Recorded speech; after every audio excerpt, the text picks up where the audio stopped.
السلام عليكم. تتجه أنظار عشاق كرة القدم الإفريقية مساء يوم السبت 8 أغسطس 2026 إلى ملعب مولاي الحسن بمدينة الرباط، حيث يواجه المنتخب المغربي للسيدات نظيره جنوب إفريقي في واحدة من أقوى المباريات الدور الربع النهائي لكأس إفريقيا للسيدات 2026.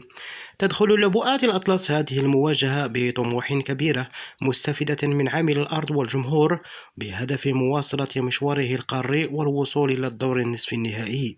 وفي المقابل يدخل المنتخب جنوب إفريقيا مباراة وهو يطمح في تأكيد قوته على الساحة الإفريقية، مواصلة المنافسة على اللقب في مواجهة لن تكون سهلة على الطرفين.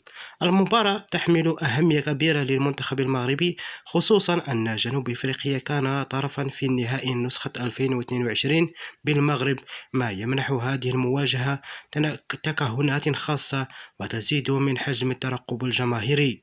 من المنتظر أن تشهد المباراة صراعا قويا منذ الدقائق الأولى، مع اعتماد المغرب على الضغط والاستحواذ ومحاولة استغلال الفرص أمام مرمى، بين سيحاول المنتخب جنوب إفريقيا فرض أسلوب والبحث عن المساحات للدفاع عن لبوات الأطلس. ستقام المباراة على أرضية ملعب مولاي الحسن بالرباط، وسط انتظار حضور جماهيري كبير لمساندة المنتخب الوطني المغربي. الجمهور المغربي سيكون مطالبا بلعب دور المعتاد من المدرجات، خصوصا أن المباريات والأدوار الإقصائية لا تسمح بأي هامش كبير للخطأ.